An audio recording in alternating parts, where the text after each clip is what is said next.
Hello everyone and welcome to Battlestar Galactica Deadlock. You have seen me doing videos of this game already, but they were all replays. Now you are going to see me playing the campaign. So we are going to go to new campaign and I'm going to play with commander level skill.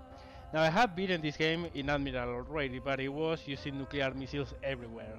So I'm going to play it in commander, but I'm going to restrict myself to using nuclear missiles only on base on battle stars. Anything smaller than a battlestar can't load nukes. Personal house rule, I'm going to play it that way, so it's a little bit more challenging. So, let's go. No, I don't want to reset these tutorials. After Vergon buried their nukes, the leaders of the 12 colonies promised we would never see war of that scale again. Peace would reign in our lifetime, and the lifetimes of our children. They could not have predicted the Cylon Rebellion less than 30 years later. The worst conflict in colonial history, and we are at a stalemate. No foothold gained that isn't lost again within weeks.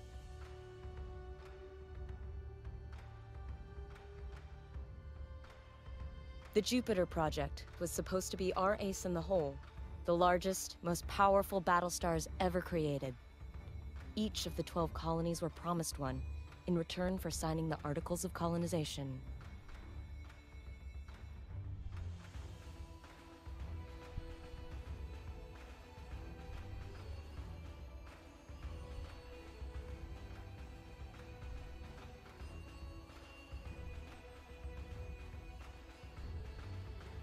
The first, Galactica, was Caprica's crowning glory.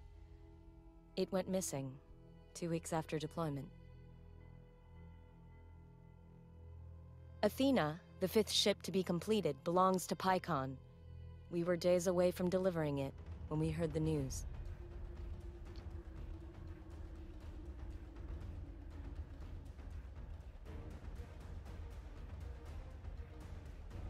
Pycon's capital cities were devastated by Cylon assault fleets. Among them, our own colonial fleet headquarters. There was no chance to intervene.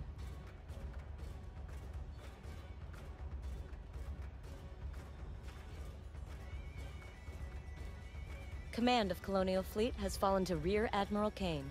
Our mobile shipyard, Daedalus, has become the ad hoc fleet headquarters. As Kane's XO aboard Daedalus, you have been promoted to Operations Commander of the entire Colonial Fleet. Kane intends immediate retaliation for the attack on Pycon. The war room awaits your arrival, Commander. And so it begins. Now you probably will have recognized, if you know about the original series, some very familiar names. I will talk about later. Pycon's Battlestar is almost ready to deliver, but Sinan says it can't make an independent jump until the fuel lines have stabilized.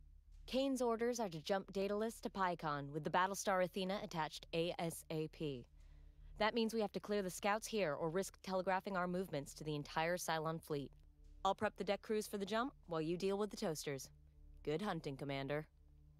Yeah, well, that character is named Helena Agathon, and if you have seen the series, the reimagined series of 2003, you will know there was a character called Agathon. Actually, was a male officer. Yeah, well, this is 40 years before the original series. This is at the beginning of the first Cylon War, when the 12 colonies of Kobol have just become united because of the Cylons coming for them. Up to that point, well, most of the time have been in fighting between colonies, because humans, we are like we are.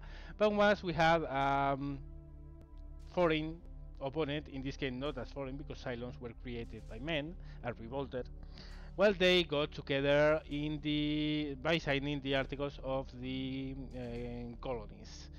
And we are at the beginning of that war, very early on, after the surprise attack on Pycon happened.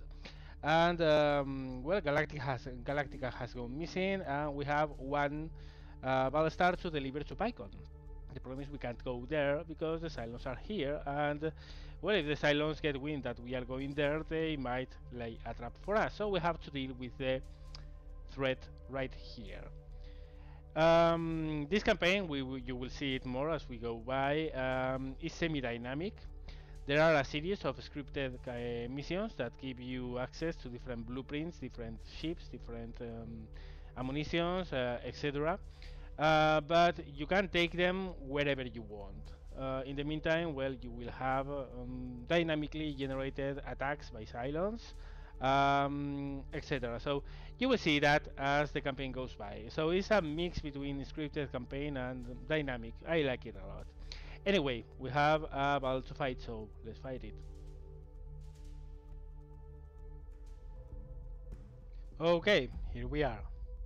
This is the battle screen, and we are going to explain it a little bit. Up here we have our different units, so you can click on them. Over here you have the stats of your ship. Up there, well, is top-down view, and here are the stats on armor: left, right, front, rear, top, bottom, etc. Then you have the hull. Once the enemy goes past your armor and into the hull, and the hull goes to 0, boom. Then you have this posture toggle and slider that I will explain in a second how it works. And then you have the internal components. I will also explain how they work. And then you have whatever extra things the ship has. For instance, the Manticore corvettes have guided missiles, and the Daedalus has, for instance, Viper squadrons. So let's take a look. First, here we have all our internals: CIC, Engineering, Armory, Navigation, Fire Control, Tech Bay. Each one of them has one different purpose. CIC, well, defines how strong you can set your posture to offensive or defensive, and how many steps. 4 points right now. Engineering is all about damage reduction, repairing stuff, etc. Armory, how strong your marines are. Navigation, well, all about how far your ship can go, how maneuverable it is. Fire control, turret range, accuracy, rate of fire, salvo size, etc. Tech bay, DRADIS or radar range, and the firewall regeneration, which is really important when you are being hacked. Now, the posture. The posture is this toggle that you can set to go defensive or offensive in different steps. Depending on your posture, well, the stats of your different modules will change. For instance, if you go full defensive, you will see that you have a lot more strength in your engineering, armory, and tech bay, but you are paying for that in navigation and fire control. In the same way, if you go full offensive, your engineering, armory, and tech bay, they don't perform as good, but your fire control is over the top. Meanwhile, navigation also loses strength. Navigation stays on top only at 0. If you move away from 0, you lose some maneuverability. Now there's another toggle, which is to boost thrusters, which gives you a huge boost of linear speed, so you can go farther, but you are not as maneuverable, and yeah, all your systems pretty much go to shit. So this is only for very fast travels. That's it. Those are the internals. Now the next thing is obviously the weapons. You have your weapon arcs. You can take a look on. Sadly, they are only on 2D. I'm going to explain it a little bit more, but for now we're going to take a look at the turrets. For instance, in this one we have a front medium cannon and a rear light cannon. Meanwhile, if we go with 2 Daedalus and check out the turrets, you will see that we have left, right, front, rear, and top mounted medium guns. The problem I was saying is that you see the 2D representation of their arcs of fire and the general idea of how accurate they are. In red, they are not very accurate, for instance. The problem is that some ships, well, most ships, well, the gun emplacement is really important. For instance, the front gun on this Manticore class is on the chin. Meanwhile, the rear-facing turrets are over here. So, in order to fire to targets on the front, you need to be over them. In order to fire to targets on the back, you have to be under them.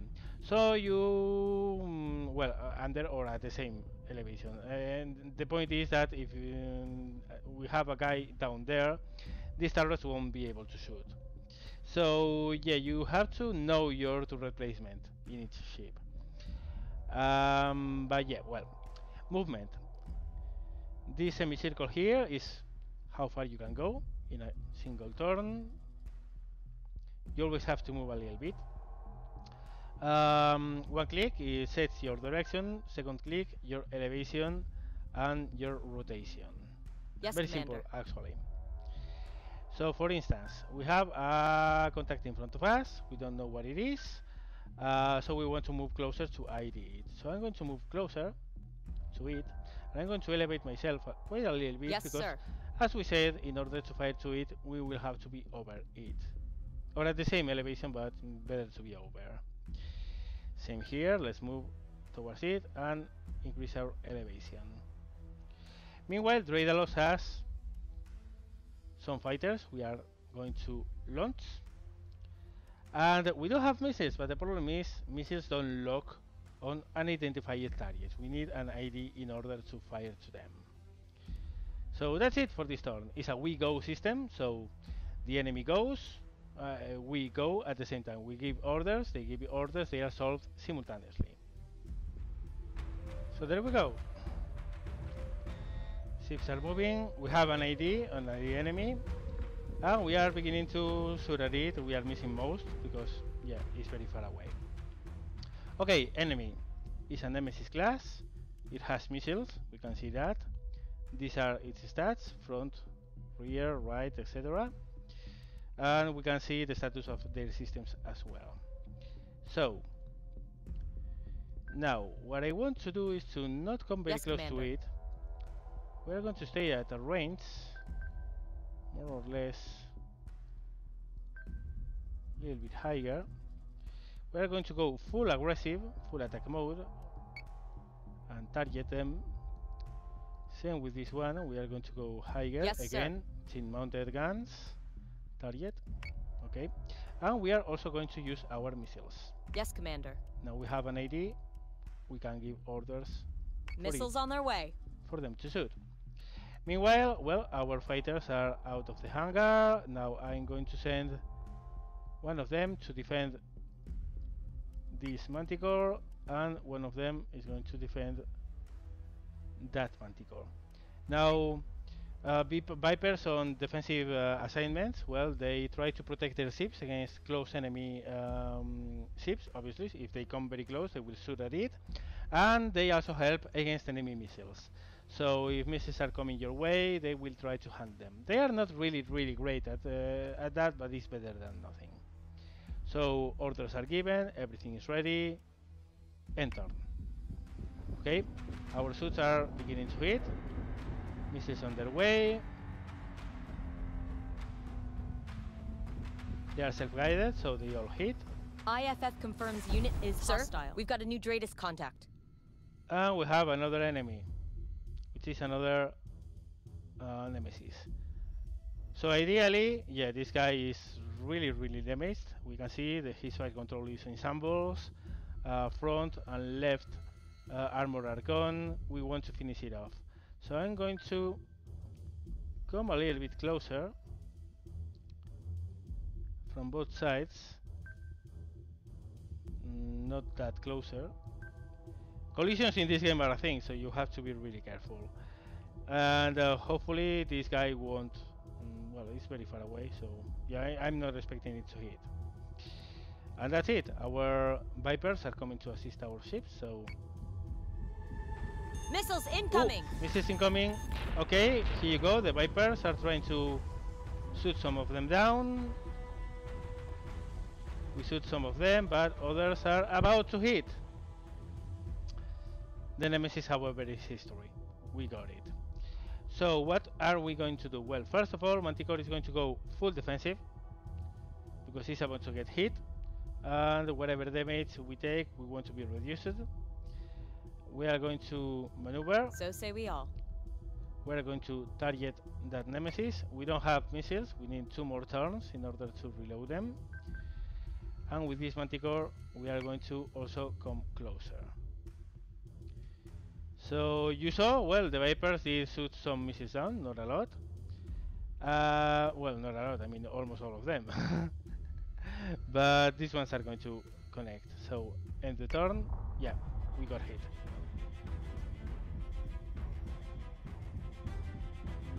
Okay, we are maneuvering. They are within our arcs of fire. And their front armor is gone. Okay, Manticore, this one is going to go full offensive again. We want to increase our hit chances as much as we can. Come closer, slightly lower, good. With this, come closer, yes, also Commander. Slightly lower, like so. And next turn we will have our missiles again.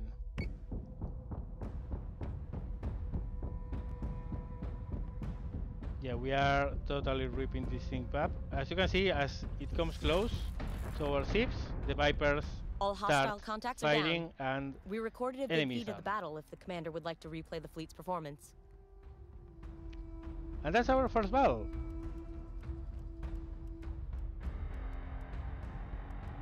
Here you can see well the stats, the accuracy, how much damage they did, etc. Congratulations, Commander. But we still have work to do. So it's time for us to move on. We do have another mission here, Chapter 2, Athena. Now, the way the campaign works is in different chapters. Each chapter is a scripted mission. You can wait all you want until you do a scripted mission. But in the meantime, things will happen. So it's semi-dynamic in a way, okay? You can delay taking the next mission, but each mission has bonuses, and you can unlock new blueprints, new ammo, new things by playing them. Again, you will see more of that as we move on. So far, we know that we have to go to PyCon because we have a mission here, and that's delivering Athena. Let's take a look at the mission. Kane has got her stomping boots on. Started shelling out orders before she'd even finished sticking the Admiral pin to her jacket. She's out to prove she's ready for the top job of Colonial Fleet. Can't feel good to earn that promotion off the back of your superior's bad luck. But we've all lost someone in this war, I guess. My sister was on Galactica before it disappeared. Pycon's government is blaming Kane for not delivering Athena earlier. Both she and Sinan won't be happy until we've delivered all 12 of the Jupiters to the colonies. Well, at least we'll get to see Athena clear out some toasters before we hand her over to Pycon. Daedalus is ready to jump on your command, sir. Okay, so yeah, the idea is that we have to go to Pycon and deliver Athena, which is a Jupiter-class Battlestar, which is an amazing ship. For doing this mission, we will get 300 Tentilium, which is what we use to buy ships, and 175 acquisition points, which we will use to unlock new ships, unlock new ammo, etc., when it's available to us. This mission requires the presence of the Daedalus at the mission marker. So sometimes these missions require some special things in order for you to be able to play them. So we know that we know we have to go to Pycon. So we go here, we give a jump order, and tell the fleet to go to Pycon. Confirm jump. Orders are given. We end the turn. And now in the solution phase, we can see Colonial Fleet Group Daedalus is engaging a mission marker. Proceed.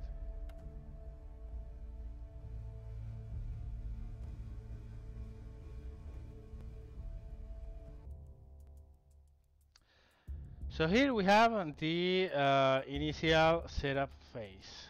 Here we put our ships in this grid.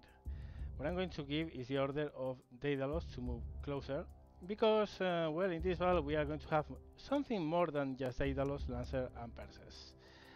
Our Manticores are going to come close to the front to support each other, like so. And well, here we can also change our loadouts. Right now we only have Viper-1, some Raptors. Raptors I don't need for this mission, so it's going to be 2 Vipers. And well, so far we only have guided missiles. Later on we can unlock new kind of missiles. So Prepared to jump in 3, 2, 1. Jump complete. Dratus contacts bearing 017, Karam 021. Pycon and the rest of the 12 colonies are watching our every move, Commander. Some would see Colonial Fleet fail. Ensure we succeed. No pressure, sir. No pressure at all. Yeah, well, Kane is kind of a bit. Let's put it that way. Okay, so we have 3 unidentified contacts. There, there, and there. So what I'm going to do is to spread my fleet. I'm going to send 1 Manticore this way, 1 Manticore that way. Let me check elevation. We need to come higher. So increase the height, and also for this one, but not as much. So say we all. Meanwhile, here we have the Jupiter class Battlestar. So we want to move closer to that marker on the front. Also, we can check. Well, you can see amazing armor, amazing hull, amazing everything. Let's check turrets. Yeah. Yeah. You know, Battlestar artillery, light guns, point defense guns actually. This thing is a monster. It also has flag in case we are being shot by missiles, but yeah. And it also has missiles and Vipers, but that we are going to launch. Daedalus, of course, is going to launch its Vipers as well. And for Athena, actually, we are going to engage the boosters, and we are going to On it, Commander. move further because obviously he's not a very fast ship. And okay, that's going to be our turn. Okay, fleet is spreading. We need IDs to know what's coming. Ooh, there's something small there that might be a fighter. And it actually is. Oh, War Driver Squadron. Okay, this is hacking. This can hack our ships, so we really want to destroy it as soon as we can. Closest Vipers are Athena's, so let's send both squadrons to massacre. Come on. There. And meanwhile, the Vipers from Daedalus, we are going to do a very similar thing to before. Protect this Manticore, and you protect that Manticore. Okay, now orders. You are On it, going Commander. to go full attack. Increase your height, more or less to the same level as the enemy, so we might be able to shoot at it. It's going to come into range now, yeah. Also, we are going to send our missiles that way. Meanwhile, Athena is going to disengage the boost thrusters. We're going to keep on moving forward. Commander. We are going to actually go full attack mode. We are going to engage that Nemesis. It's very far away, but we might be able to shoot at it somewhat. Also, we are going to shoot our missiles. Missile tubes prepped. There. Meanwhile, we don't have any other ID, so we are going to come closer with this one. We are already higher than the enemy. Let's order it to be a little bit higher. On it, Commander. I'm going to order it to attack anyway. That we can't ID it doesn't mean we can't focus our fire on it. We only need to be on range, of course, and we currently aren't. Okay, so that's it for now, I guess. Yep, orders are given. Let's watch the results. We are beginning to shoot at these units in front, and missiles are coming. Okay, yes. I have to be careful because I don't want my missiles to hit myself. So I'm going to order it to go even higher, Commander, and to pursue it. What's happening with this war-driven squadrons? Okay, yeah, the Vipers are taking care of them. Good. You move there. Okay, we have the orders given. Good. We were already shooting at this. This is a carrier. This is a Talon class ship. Quite heavily armored, pretty resilient. Obviously carries fighters, in this case a War Drive Squadron. So we are going to open up with our side mounts and target it. And we do have an ID on this. This is also a Nemesis. So this Manticore will go full offensive. It's already within range. So it's already target. Good. Order missiles. Vipers are, yeah, these two are hitting this squadron, and the rest are protecting our respective ships. So that works. End turn. Okay, hits there. Okay, we are getting hacked, but that War Driven squadron didn't last. Meanwhile, we are opening up on Talon, which already has no front armor. Good. And missiles are about to hit this Nemesis, which is already turning away. Good for me. We are far away, so it's still not hacking us. Hacking is really... Yeah, you can see it here. Okay, this one is targeting our Manticore. He's however almost dead, so no big deal. We are going to move closer. Yes, sir. They are trying to hack our armory. Our firewall is already down to 27. Once the firewall goes down, the armory will start taking damage. It's not a big deal, the armory not, but when they start targeting your fire control systems or navigation, it really gets nasty. So you want to kill the hackers as soon as possible. Meanwhile, Athena, yeah, is already in a perfect position, so it's going to just move forward. Let's check what happens. Yeah, guns are firing, Nemesis is gone. The other one is hacking as well. Yeah, we are being hacked there as well. Yep, firewall down to 27. Well, how is our other one? Did we manage? Yeah, we defeat the Manticore before he actually could start damaging our systems. So we are going to turn around on neutral to give as much speed as we can. Actually, we are going to turn this way and focus the Talon, which I don't think is going to survive very longer. No, not with a Battlestar shooting at it from this range. These two Vipers are now attacking the Talon because they destroyed the War Driven squadron, so now they are in free attack. Good. And actually I'm going to send this Viper squadron. Well, they might. I'm going to keep them defending because this guy can shoot missiles. Speaking of missiles, 2 turns before they are ready again. That's it. Yeah, let's see how we massacre this Talon. What's going on here? Okay, enemies almost destroyed. Yep. They are hacking their way through the armory, so we are going to order repair that. I don't think this guy is going to survive one more turn, so that's okay.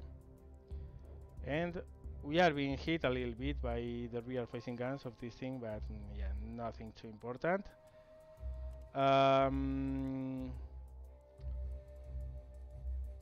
Yeah, well, I mean, I don't think we are going to need these 2 ships, but orders are orders. End turn. And that's it. That's our mission done. Dratus is cold. All hostile contacts are cleared. If you're finished playing with Pycon's toy, I believe it's time No, to hand Athena over to their I defense love these ministry. ships. They've already been notified, Sinan. Commander, there's something else. We're having some difficulty with Daedalus's navigation computers. It'll be easier to explain from the war room. Yeah, well, we had to hand over Athena, so we won't be able to use it in the campaign anymore. Sad.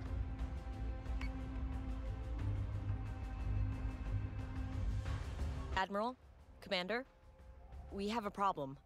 The Idris relay that we use to outsource our jump calculations is malfunctioning.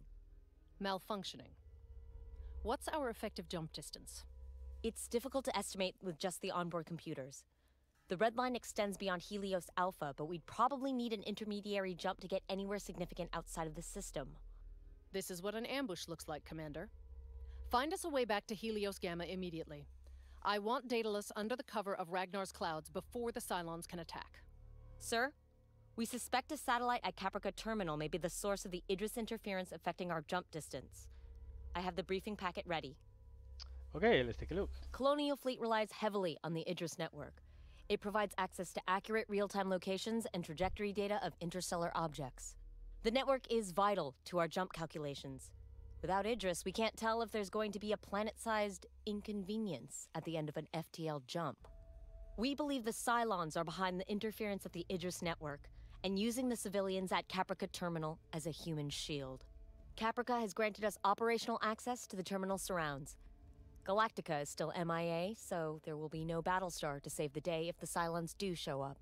To recap, we have to destroy every Cylon transmitter we find, restore the Idris relay, and jump back to Ragnar, all without causing a single civilian scratch.